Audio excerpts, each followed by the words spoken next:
doing? If you must know, I was praying.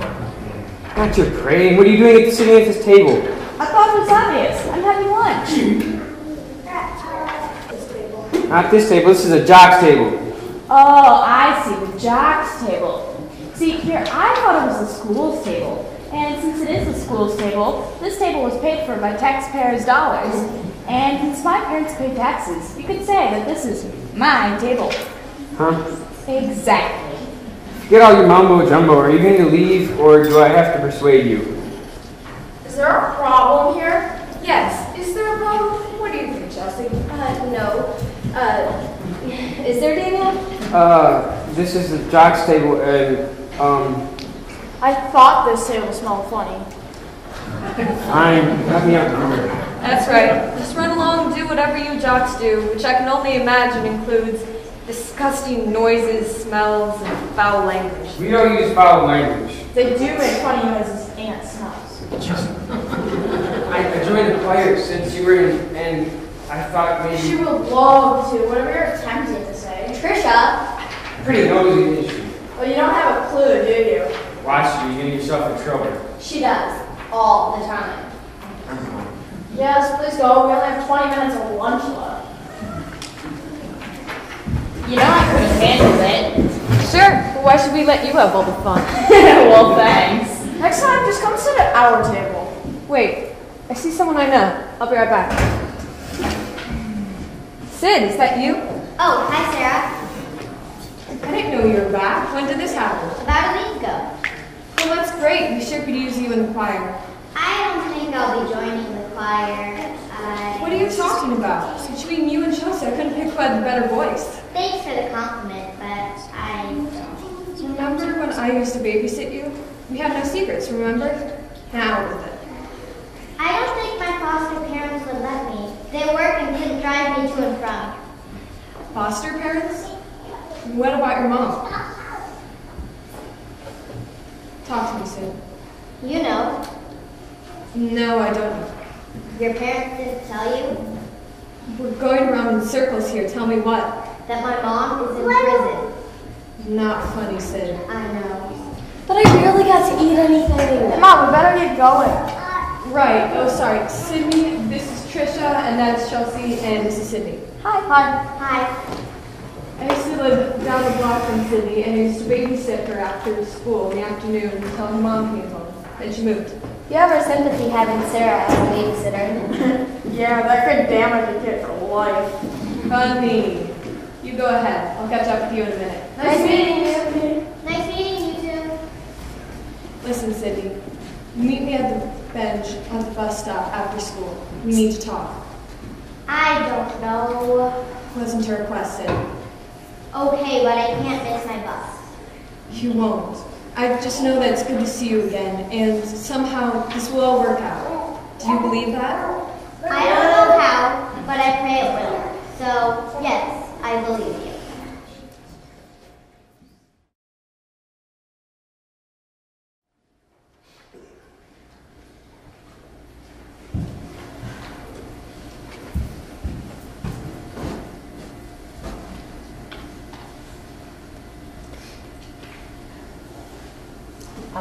That was nice. What's wrong? What do you mean wrong? I thought you enjoyed our hugs. I do, but that kind of hug usually means something's wrong or you're guilty. Where are the kids?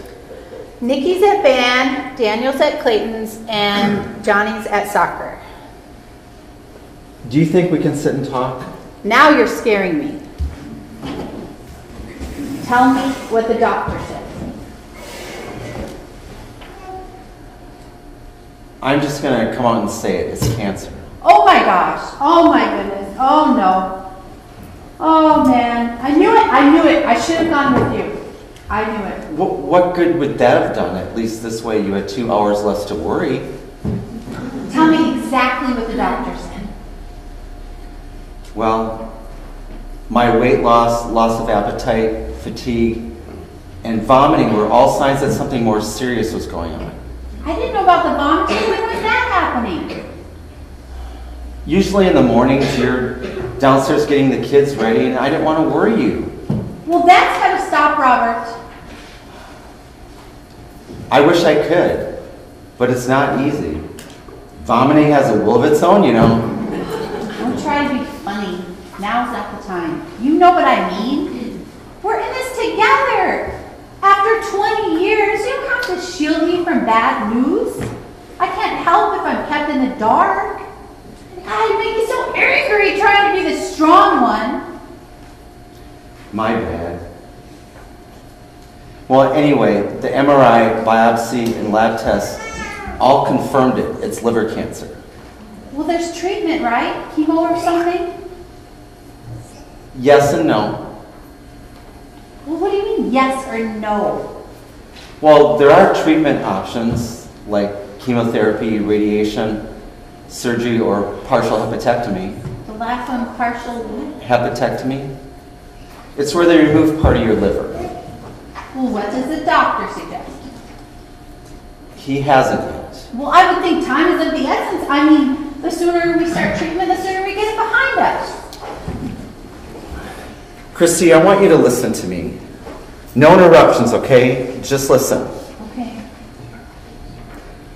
With this type of cancer, if I do nothing, I have a 5-year survival rate of 15%. If the cancer is confined, I have a 5-year survival rate of 28%. And if surgery is an option, then I have a 5-year survival rate of 50%. Well, but people live longer, right, than 5 years? Christy, please. Sorry. To answer your question, yes, some do live to a ripe old age, but for me, it's a quality of life that I'm considering. I mean, the treatment itself can be as bad as the cure. Fatigue, mouth sores, diarrhea, loss of appetite, increased chance of infection, vomiting, return of the cancer, and not to mention the pain. What are you trying to say, Robert?